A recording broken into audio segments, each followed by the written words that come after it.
Anthony with the pump fake and one dribble inside to the long two, and he makes it. That's been his game his whole career. But look at him smiling. We go, my bad.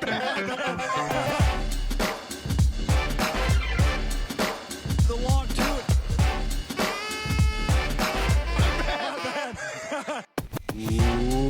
Welcome to another episode of The Long Two. I am Pete Rogers. He is Natty Wallach, and we are a Carmelo Stanthony podcast that occasionally talk fantasy basketball. And we're coming back at you on a special Wednesday day released episode because, Natty, drum roll. We're just going to talk about Carmelo. We're just talking about Carmelo Anthony and how if he had joined his pal LeBron, he would have been in the finals. Updates on Melo. Also, if LeBron had invited him, he would be there. Yeah, that's true. So this is LeBron's fault. LeBron is to blame for Melo not being in the finals. Like LeBron brought Flash to Cleveland for, whatever this is that LeBron's was. fault. We blame you, LeBron. Melo never would have been as exciting on a different team. Like, I really do hope he stays with the Blazers. He was sensational for that team, even though he was sort of filling in more than he should have because of injuries. But it was so exciting. I totally agree. But it is the NBA Finals. We are recording this Tuesday night, but you will be listening to it Wednesday. It'll come out Wednesday, and that is the day of Game 1 of the NBA Finals. Los Angeles Lakers, Miami Heat. We have a lot to talk about. We're going to preview the series and just kind of talk about what needs to happen for each team to win, matchups we can't wait to see, some sneaky MVPs, yada, yada, whole 9 yards. But first, want to take a moment to just, remember what was an exciting 2020 Celtics season. So Aaron Gabra, bro. I know a lot of people, a lot of Celtics fans were thoroughly disappointed in this outcome, but you know what? Fuck them. The better team won. Yeah, cry in your green beer. No one cares. I mean, the better team did win, and it's not as if there's a window really closing in on us in terms of Boston. That's a jinx. Wow. Yeah, damn. Now Tatum is going to demand a trade. They all will. We just can't all stay getting here. out of there. Oh, yeah. Good. This is exactly what I wanted, and we'll just become like Semi's going to be like, "I'll stay for a max." They'll be like, "Yeah." They're like, "Yeah, cool. We'll sign you to that." It's you and Brad Wanamaker, baby. Let's go. Oh, good. This is good. But how are you feeling, dude? Like you've had a while to process. Like it sucked. It sucked, but and I said this to you when like it sucked, but part of me, like, it was not a great series. The Celtics had a lead in every single game and lost it. So the Celtics weren't playing great. They weren't able to close games out. They're missing that veteran, Andre Iguodala presence to come in and kind of like settle everyone. But mainly, and I've said this before on the show, like I'm a little relieved for two reasons. One, there is just so much Laker karma. Always has a negative connotation to it. So it's like positive karma coming for them, just with the passing of Kobe and just this being like LeBron cementing his goatship or taking another big stride. There's so many narratives leading towards the Lakers. And then just like it being a year where like even me as a Celtics fan would be like, would it be the worst thing if the Lakers won a championship? No, like it would feel kind of right. So I was glad not to have to like combat that in a series. Also, good Lord, I watched one Lakers Nuggets game and it just reminded me I would have died watching a full LeBron series. LeBron, the way LeBron gets reffed for whatever reason, just absolutely destroys me as a human being. So I'm kind of relieved that I won't have to watch a series of LeBron. Plus, hey, like you said, the best team won, and who couldn't have asked for a better matchup than this Lakers Heat team? Like, this is going to be a phenomenal series. It is the most 2020 thing that Dwight Howard and Deion Waiters might win a ring. Incredible. On the Dion same Waiters, team. who might win a ring no matter what. Right, because he played for Miami. So Love he'll it. get a ring no matter which team wins. J.R. Smith is still there. But yeah, pour one out for the Celtics. It's it's a real fucking tough pill to swallow when Tatum doesn't score and a half. That's real fucking tough. And it was a bad matchup for them, but only because you got to pop that zone. You just can't allow them to dictate the game like that for multiple games. That's crazy. It shouldn't have taken you more than 2 games to figure it out. I also feel like Boston has a lot of potential down the road, and their window is as long as the NBA goes, but it also seems really tough to improve this team. What can you actually do? Where do you actually do it? We'll have a full offseason to talk about these things, but there are already gorgeous Victor Oladipo rumors that have me all kinds of enticed and intrigued. Yeah. I mean, we love Depot on this podcast, obviously. I don't want him to go there because he will be at least second fiddle, maybe even third. But don't you think that I feel like that's kind of a perfect role for him right now as he recovers fully from this injury and figures out exactly totally disagree. I'm on the Depot is the number one option train. I think his first year outside of OKC after he got traded that's what Victor Oladipo is. We've loved him for a long time. It's tough to have your best player be a guard and win. The Heat beat you guys not really because of their guards, but because of their forwards and Bam Adebayo, who just looked like a Hall of Famer against you guys. Yeah, that is without a doubt. I mean, I don't want to rub it in, but it's that's why having a big the Celtics are gonna matters. Yeah, the Celtics are gonna make moves for to shore it up, but. I mean, we'll have plenty of time in the offseason to talk about it. Let's delve into this finals matchup because there is a lot to dissect. So we'll start off with Natty. What do you think needs to happen? We'll start with for a Lakers championship win for LeBron, for AD, for LA to come away with the chip.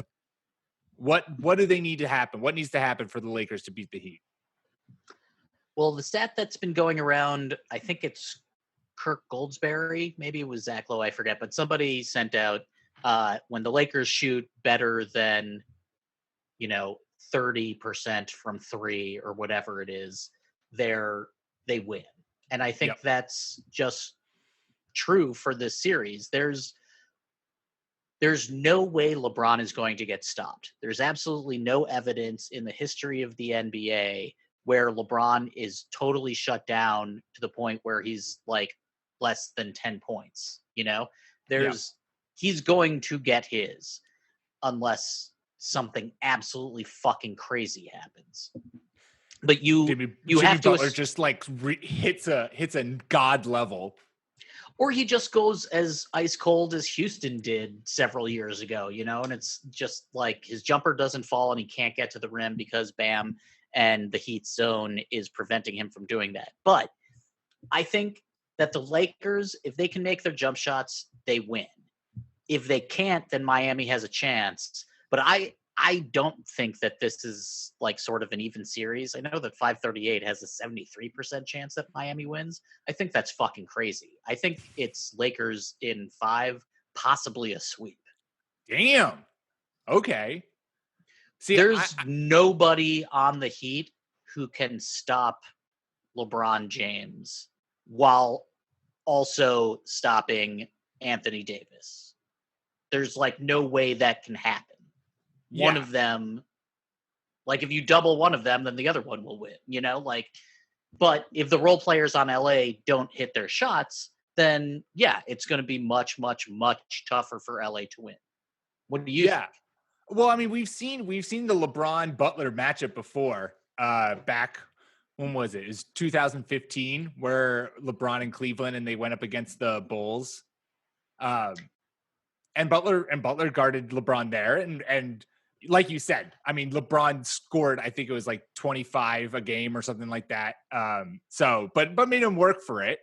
And so Jimmy Butler, like, is one of the few. And you also have Andre Iguodala and Jake Crowder there, who, I mean, those are like 3 elite wing defenders who you can kind of keep chucking at him to at least make him work. You just throw people at him for right. Sure. That's how you have to eventually wear down LeBron. It is crazy that we are talking about this. What is LeBron? Like 36, 35? 35. It's like, the fact that we're just like a 35-year-old LeBron and we're talking about how he's just like, you can't stop him. Like it's a testament. This guy is, I feel like and again, this is another reason why I'm kind of pleased that the Celtics aren't in the finals. Because, like, I want to sit back and be able to appreciate what LeBron actually is and not have to have, like, a vested stake in this series to the point where I can't, like, appreciate the fact that we're watching, like, history going down and just one of the greatest players to ever play. Somehow still in a prime. This is like a Tom Brady thing where Tom Brady, at 42 is still somehow like playing elite football. And LeBron is doing that. For the Lakers, you're right. The key for the Lakers to win, Lakers victory is if they shoot well from downtown. If you have, Danny Green suddenly, if playoff Rondo continues to exist. I mean, that's another reason. Playoff Rondo. Thank you for being back in our lives. It is. I mean, it has to be in the first paragraph of his basketball, not obituary, but of his plaque when he goes in the hall, maybe. Like, he only fucking played hard when everyone was watching. It was like anti-invisibility. It was amazing. He was like one of the best players. I mean, it's still true. It's amazing. It's amazing. The Lakers have an incredible effective field goal percentage off of assists from Rondo. Like, he knows where everyone is supposed to be. And he knows that because he's been around so long and around so many teams, and he knows what LeBron wants. The geography of the court for Rondo is as high, I think, as it's been for anyone in history. He totally knows where everyone is going to be and how to get the ball to them. He's not like he has flair, but he's not like Rubio, not really like Nash. Like, he's a little bit colder, I think, than that. Not in terms of bad, but just like icy. Like, he's still one of the most incredible passers out there. Oh, yeah. Yeah, and he's shooting 45% from 3, which is just incredible for Rondo. If you have ever watched Rajon Rondo take a jump shot, it is hard to watch, but he has just been able to stroke it from downtown in the playoffs. The Lakers are a team of reinvention. Let's also mention KCP, Kentavious Caldwell-Pope, who's having, like, if he's sinking buckets from outside, then I think that's really the barometer for the Lakers. Like, if that's happening, then they might be able to make up for whether Danny Green goes, right, frigid, or if other people aren't making their jump shots. Like, if KCP can actually provide a consistent threat, then that's great news for the Lakers. Okay, so you're pretty confident in the Lakers winning in 5. I mean, it's always like let's see how game 1 plays. And then we always overreact to game 1. Maybe I would see this going 6. I could see the Heat taking 2. But if the Heat were going to win, Natty, what would they need to do in order to pull off, presumably, an upset? It's basically the same answer. If they can shoot from outside. If Duncan Robinson and Tyler Hero can just be unconscious from 3. Dude, but it can't just be. It has to be all of it. Like, Jay Crowder can't go 1 for 9. Duncan Robinson didn't have a great last series. No, he didn't. Like, Tyler Hero was the MVP. Him and Bam. Like, there's Jimmy is not going to score 40 points unless he absolutely fucking has to, and it's unclear whether he actually can because his shot, especially if he's going. I mean. Right. He's going to be going up against LeBron. Like, that's the thing that the Lakers are going to do. LeBron's going to cover, whomever, Dragic or some chode for, the first 3 quarters. And then fourth quarter. Dragic is no chode, dude. He's been one of the most important players in the playoffs. He's going to be covering, even still, he'll cover Dragic. and just bully him around. But in the fourth quarter where Jimmy Buckets has been able to like, he's basically like, he has said this. He's like, I just kind of wait around until the fourth and then I'll click into gear. Well, if you click into gear and LeBron's there always on your hip, like it's a taller task to be able to, carry the Heat back into a game or to keep a lead building in the fourth quarter, which is what he did against the Celtics when, you're getting defended by a more rested LeBron than you are.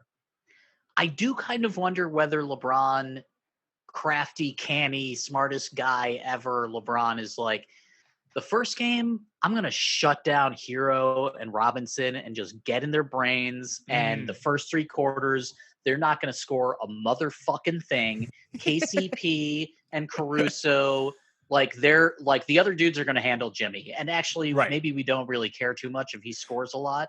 Like AD and Bam are, or, like the Heat can't just throw Bam out there. They need to put Kelly Olynyk in there sometimes, I think, just to handle all of the bigs that they can throw at them, the Lakers. But like, I wouldn't be surprised if it's sort of like Miguel Cabrera. He's like, his first at bat in a game, he's like, I don't mind if I strike out or getting out, like, because I know what's coming later down the game. And LeBron might just be like, yo, fuck these young kids. They will have zero confidence going forward. And if my dudes can pick up on Jimmy and we win without me having to defend their best player, quote unquote, then all the better. Yeah. No, that makes a lot of sense. I mean, and you say for the first game, I mean, LeBron could probably even do that for this, if things go well. I wouldn't be surprised totally. if that's like the strat is to like, let's just demoralize Hero and Robinson and kind of take them out of the game. And then you're basically leaving Jimmy Buckets and Dragic with Bam, who doesn't shoot threes. And for 3-point shooters, you're then being like, all right, Iggy and Jay, who are streaky shooters as they come, like, go win this game.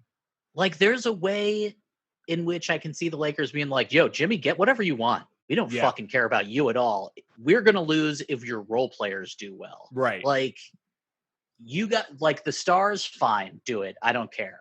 We're not hiding LeBron. Like, he's there to shut people down. But it's also like, do you have to expend as much energy on those guys as on Jimmy? Maybe not. So that lets you have a little bit more juice for offense.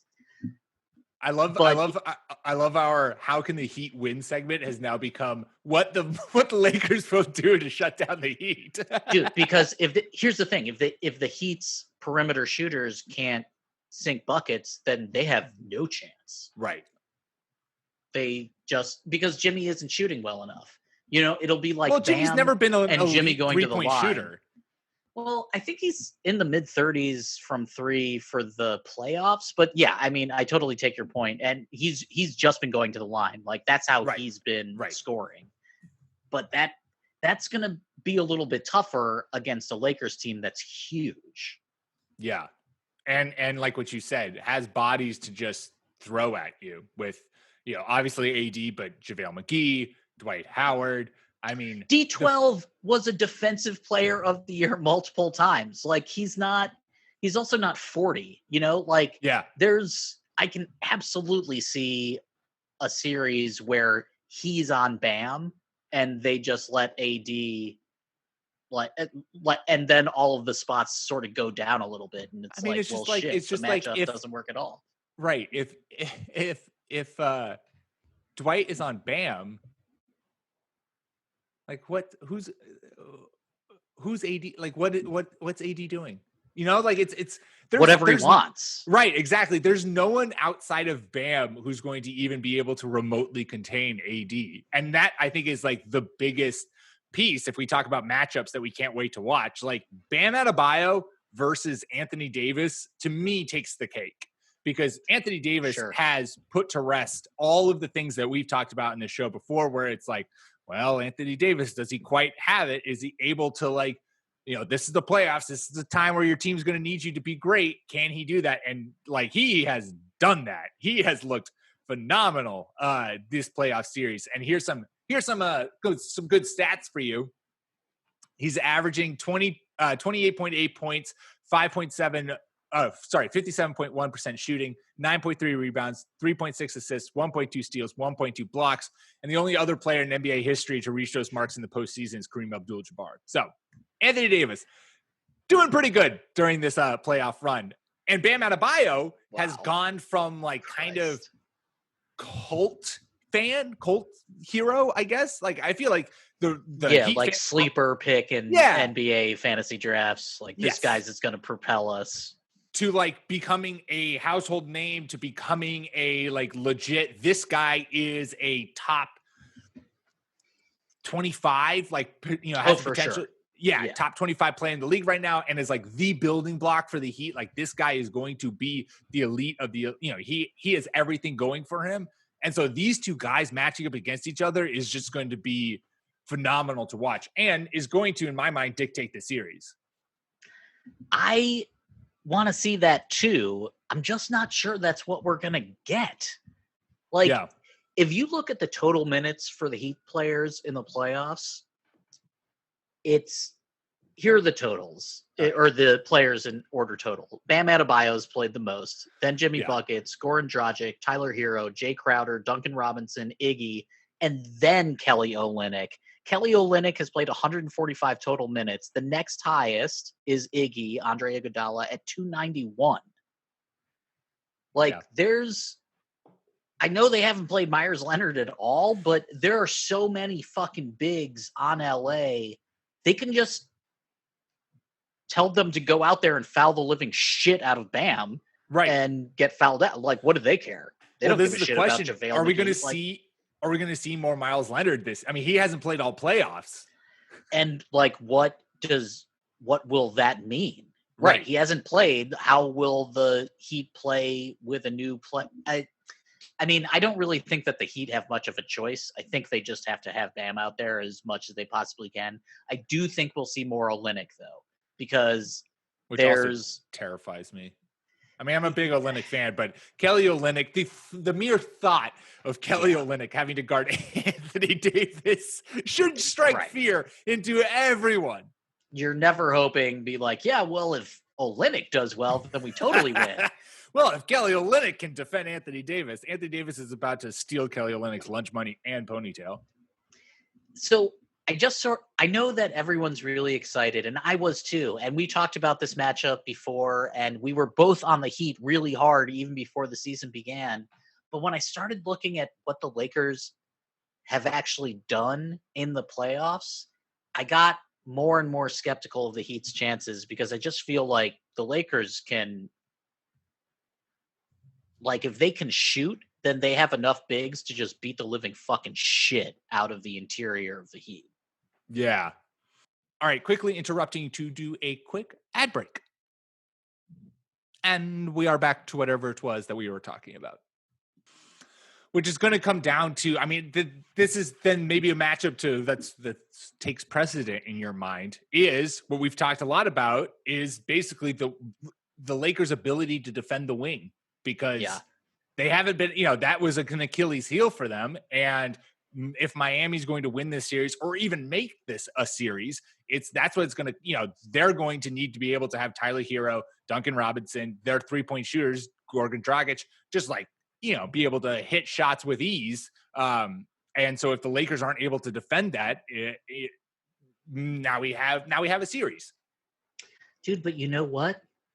There was a recent Heat team where their best player didn't shoot very well from outside and just drove and got to the line. That team was the Miami Heat with LeBron James. So it's weird, but it's almost like if Jimmy Buckets and Bam and some kind of combination of their outside players can replicate the Heatles, then I do think they can win. Because... Like, I don't know why Jimmy Butler can't get stopped, really. Series. There's so much here, Natty. Totally.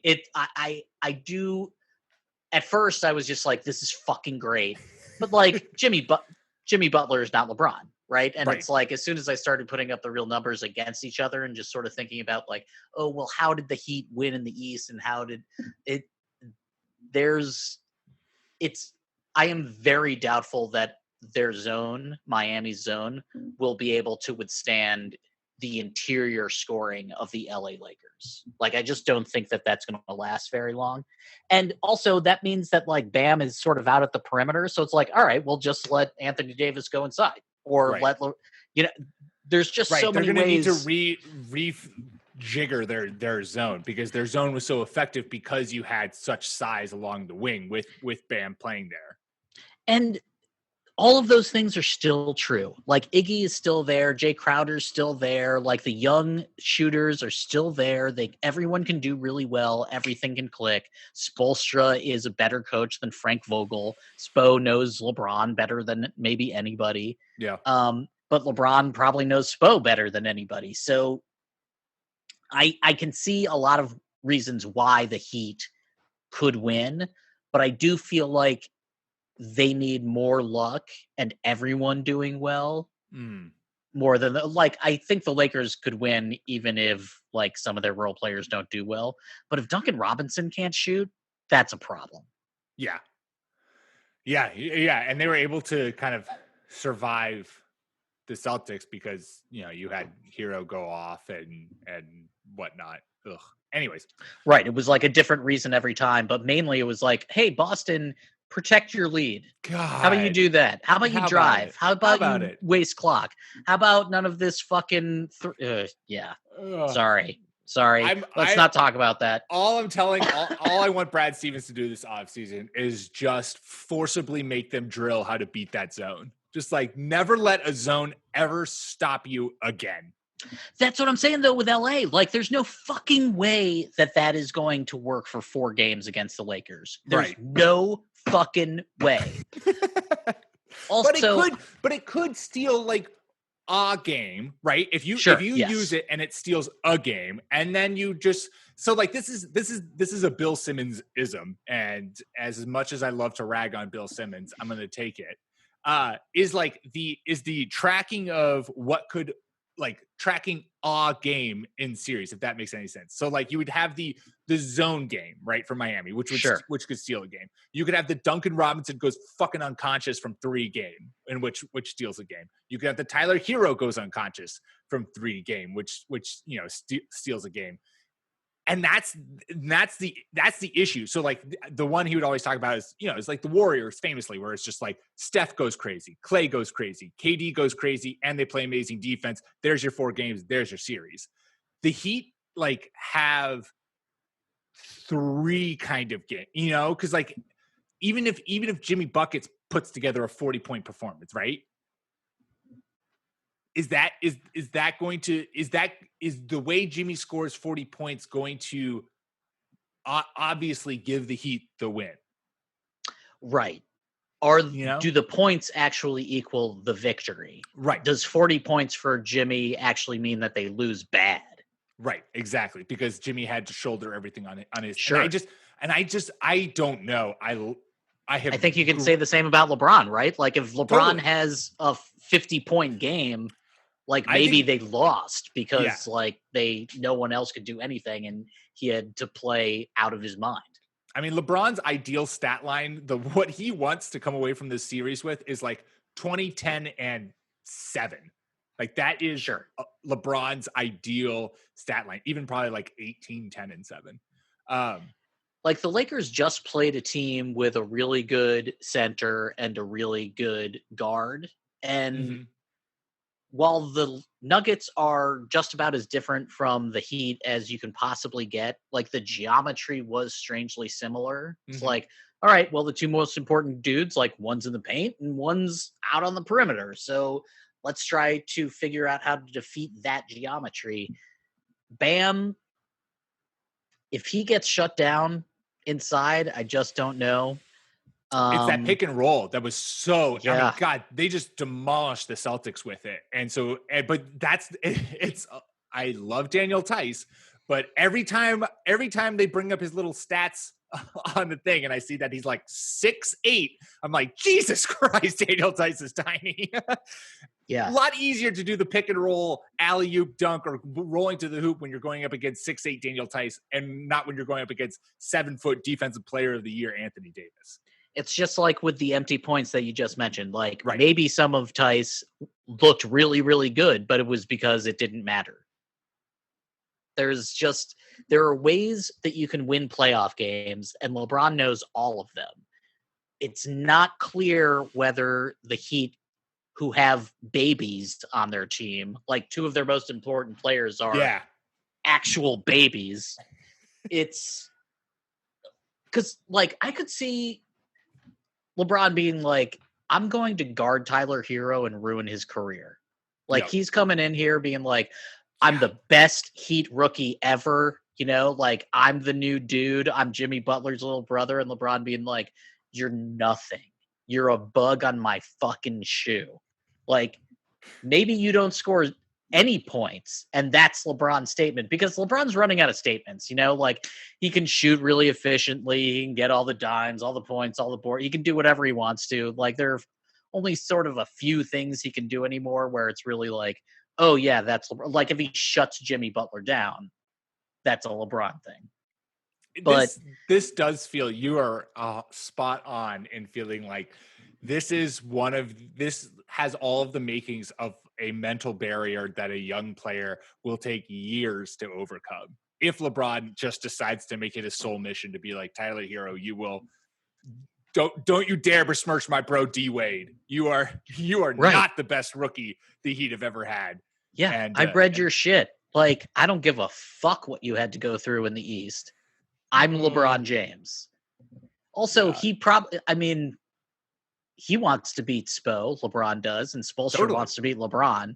So I think that there might be an inclination on Spoelstra's end to be like, we just have to slow LeBron down enough, you know? Yeah. And like, I do sort of agree with that, because I think that's what the Warriors did against them, but I just don't know what that looks like unless Jay Crowder and Iggy are really, really good. Right. Unless you get a Iggy Finals MVP performance. And hey, has happened before. Has happened, but it's happened, whatever it is, like 5 years ago.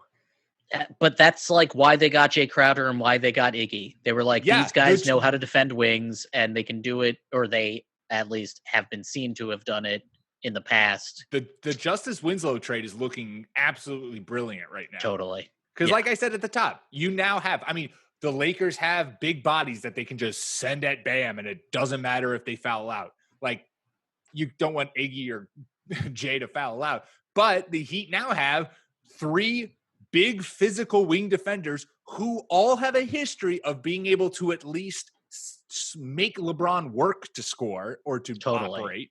And now you can just rotate through these guys for the series and at least put a body on him and make him work. I mean, all 3 of those guys are big, like strong built dudes.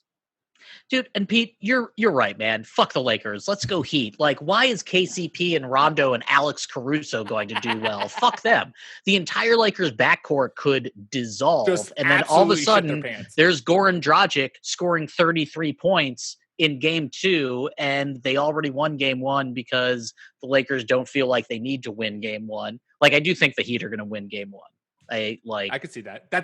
And that's the zone game. I bet you that's the zone game. Miami comes out in their zone, and LeBron's like, like, I don't need to push it yet. I'm going to learn how this zone operates, learn how to beat it, give them some false confidence in it. They won 1. You're totally right. Like, we were talking about playoff Rondo shooting 45% from 3. Like, yeah, this is what playoff Rondo does. Playoff Rondo also can disappear at any moment. Absolutely. And now you're stuck with regular season Rondo, who throws, 15 assists, 5 turnovers, and shoots 20% from 3. We haven't even mentioned Kuzma, who maybe it could, like, I could see him being one of the most important players in the series. Yeah. Because if he's on and can defend at the consistent level that he's shown in the playoffs, that's a big fucking problem for the Heat, I think. Mm-hmm, mm-hmm. Like, I think he's only scored 11. His max was 11 points in the Nuggets series, I think. But that might have been more a symptom of, like, what their game plan was. Like, they just didn't need him to do that. But Kuzma, there aren't a lot of people on the Heat that can actually match up with Kuzma's height, right? Like, there's... there might be times where they ask Kuzma to go against Bam. That would be interesting.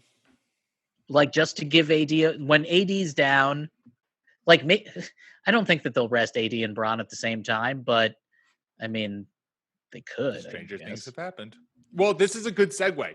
Let's talk some finals MVP odds, because I always love, this is one of my favorite things when it comes to doing like preview shows or predictive things, is just being like creating the narrative for some out there player to win finals MVP. Just like Iggy. Like, if another crazy person won finals, I'd love it. So here's some odds. Dude, if Ray Allen hadn't made that fucking three, Danny Green would have been the MVP of that series, maybe, for the Spurs. So I'm getting these off of, this is DraftKings Sportsbooks, is what I'm looking at these current odds. LeBron is minus 155, current odds for finals MVP. Anthony Davis plus 250. Jimmy Butler plus 900. Bam Adebayo plus 900. So those are your top four guys. Really? They're tied at oh, that's interesting. Bam and Jimmy at plus 900. Because if the Heat win, it's going to be none of the other guys on the Heat are going to be, like we said, I think are going to be so good in multiple games that they would win finals MVP. Like, they might be the MVP of a game, but I feel like if the Heat are going to win, Jimmy Buckets or Bam Adebayo is going to be that finals MVP. And Vegas agrees with you, which is why they're the same. But like, what if Iguodala is just like, I've been waiting my whole fucking life, I'm leaving it all on the line? Well, let's get the super great ones. Gordon Dragic is plus 3,000. Tyler Hero is plus 3,500.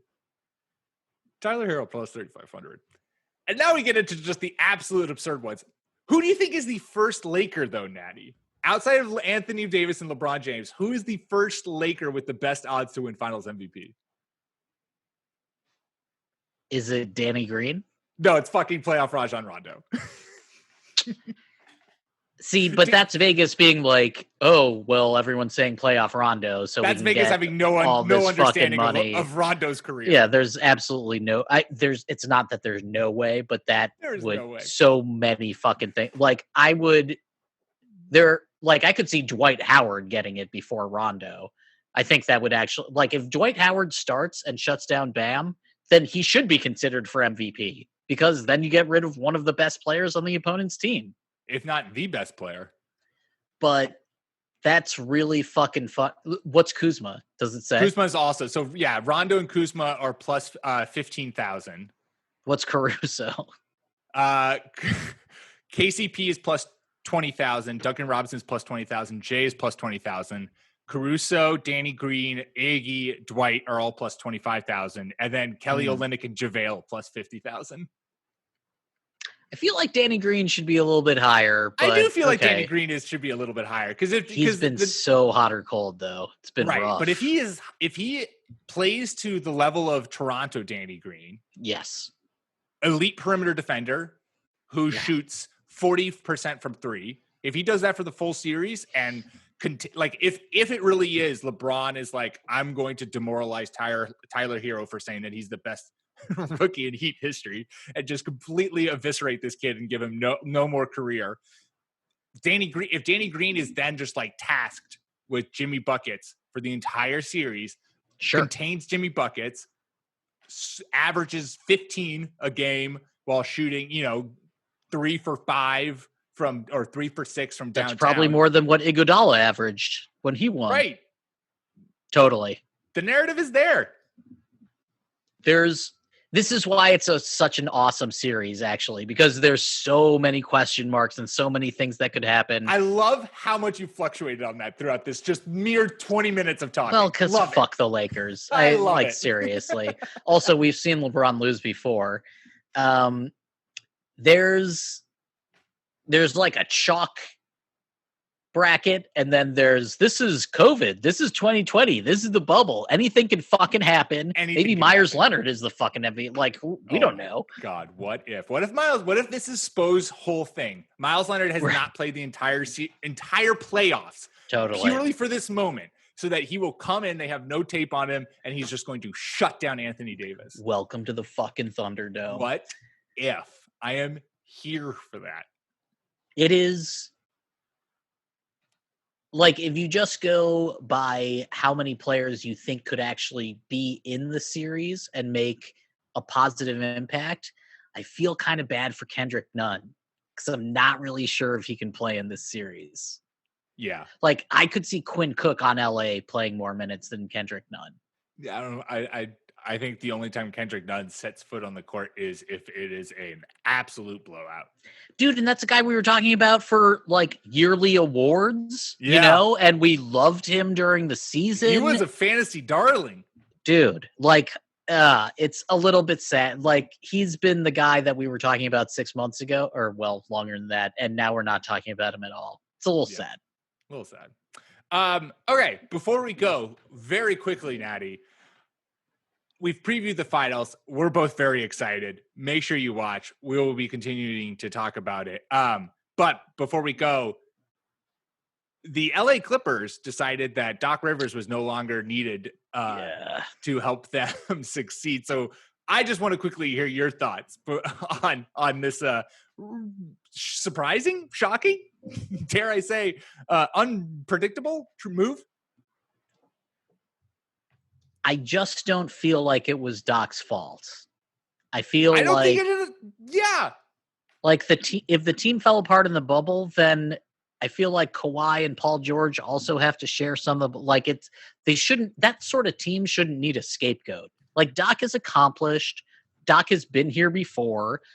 Unless you guys don't like Doc, and maybe that's what it is. Like, maybe Kawhi doesn't like Doc Rivers, in which case, yep, there's the door. See you later. Yeah. Kawhi's here. Like, we traded everything for him. We can't, like, piss him off for no reason, even though some organizations would say, yeah, well, sorry, Jim Boylan already has a contract. But I just also, unless it's Ty Lue, I'm not really sure that you're going to get a coach with as much authority as you had with Doc. And it also sort of means that youth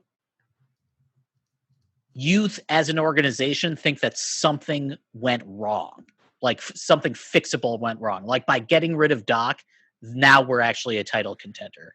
And I just don't really feel like that's what the actual problem was.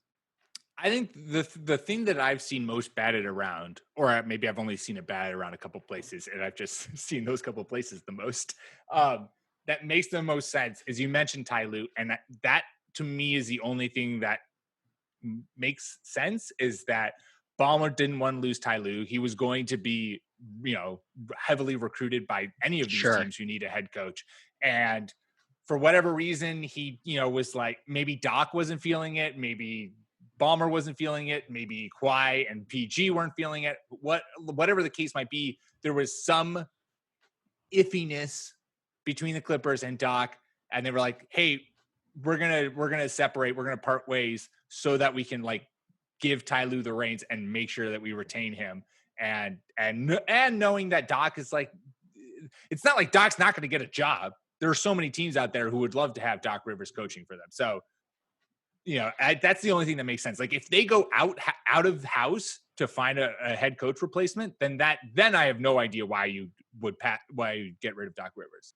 I strongly agree. And I sort of wonder if like if Ty Lue is not the Clippers coach, then it just doesn't seem like, it just seems like a panic move almost. Totally. Like, oh, we have to make a change, so let's do this.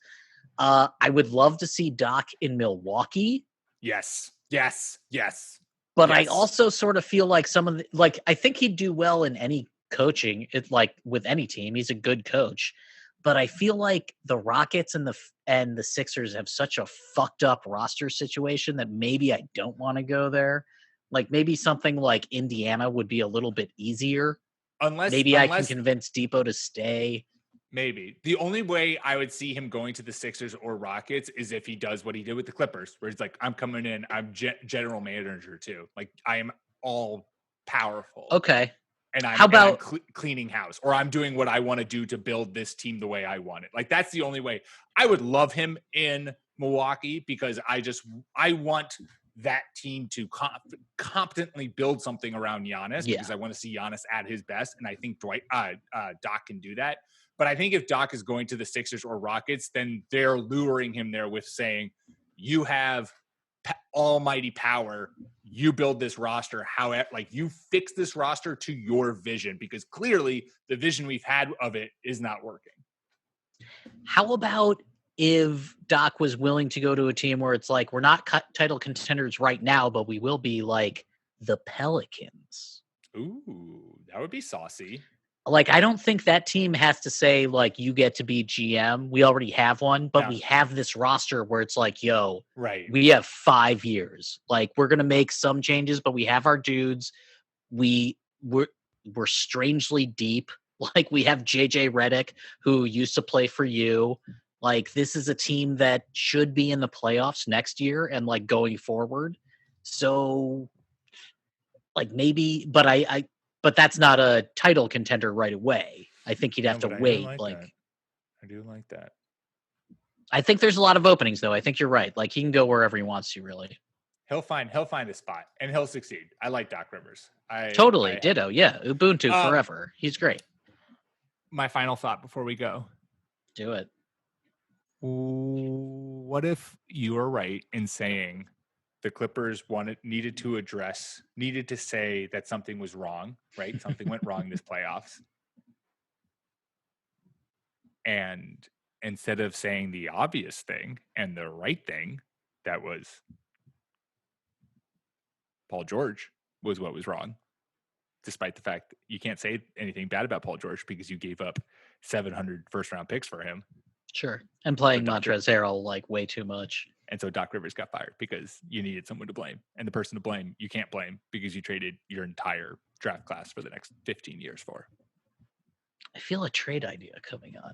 I'm not sure why. Ooh, what is it? Tell me. Oh, I don't have a trade. No, that was my thing. That was my thing, is that they just Paul George, they wanted to blame Paul George, but they couldn't, so they fired Doc. Stars get moved every single offseason. It's not crazy to me to think that Paul George could get moved. I don't know what it would be for.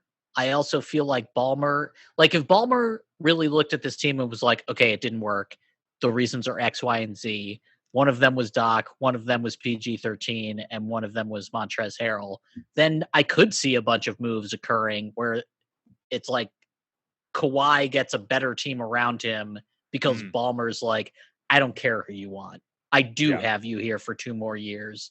I'm going to make the moves. I'm in charge of this team. Doc's gone. I am now the architect of this team.